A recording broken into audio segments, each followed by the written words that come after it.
No Mike Colomia in the FEU starting lineup. Ever as Pogoy fires and scores. Pogoy. You know, Christian, there's so much talk surrounding Ateneo and the coaching situation and what has happened to them in that. To Kiefer, speaking about Kiefer Ravena, alam naman natin yung bola babagsak sa kanya. So, itong mga players na to, sila Pesumal, they just have to be ready to feed off kung ano man yung gagawin ni Kiefer and make those open shots. Denison force him to help or not to help. It will open up opportunities for other players.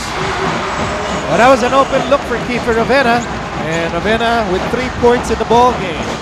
A good job right there by Kiefer Ravena, realizing na Babylonia to Aaron Black.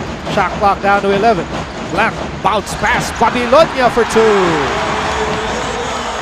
You just have to love the execution right now by Ateneo. I hope that all throughout the game they keep it this. Colomia. Escoto. Tamsi for 3. Yes, sir!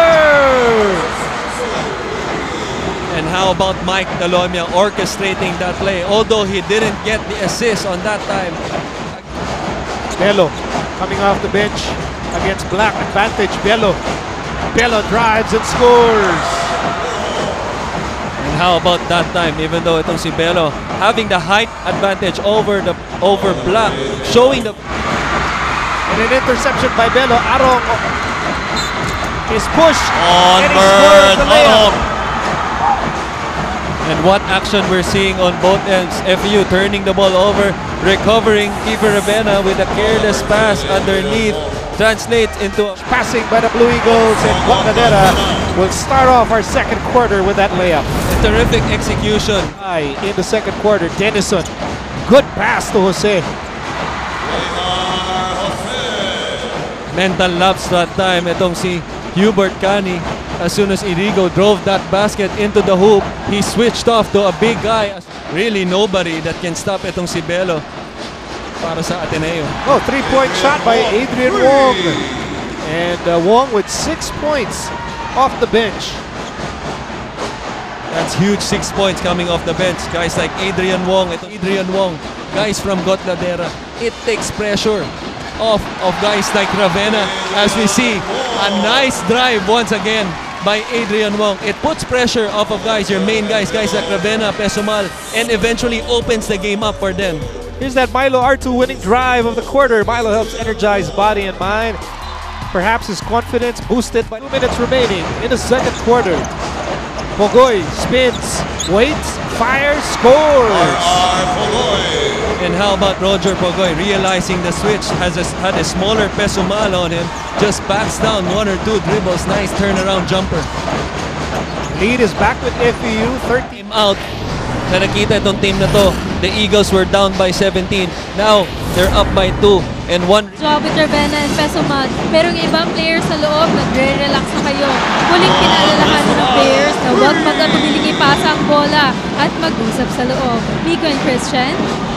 Thank you, Geniel, for the Copicos from Geniel, brought to you by Copicos 78, Copicos best latte ever. Adrian Wong from the corner, that's a 3!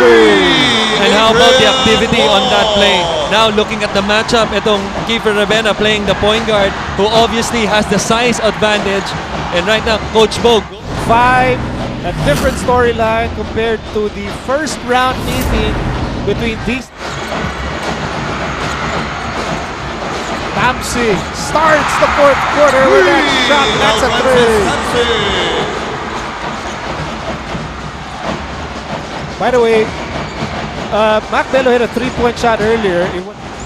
Looking for Ravena, baseline, and he knocks it down.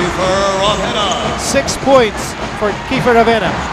Only 6 points for Kiefer Ravena. And those are the shots that he needs to see coming up today. Ravena against Pogoy. Top shot, fall away.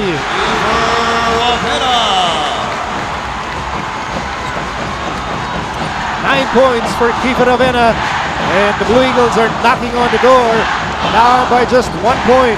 Thought he'd take the 3, and that hesitation costs him. Ravena open court, Ravena for 2. What a play. What a play by Ravenna, especially after that missed shot, that three, and that turnover. Overcoming adversity itong si Ravenna, being the scorer. Once again, final score 66 for FEU, Ateneo 61. And we'll be back to break down the event.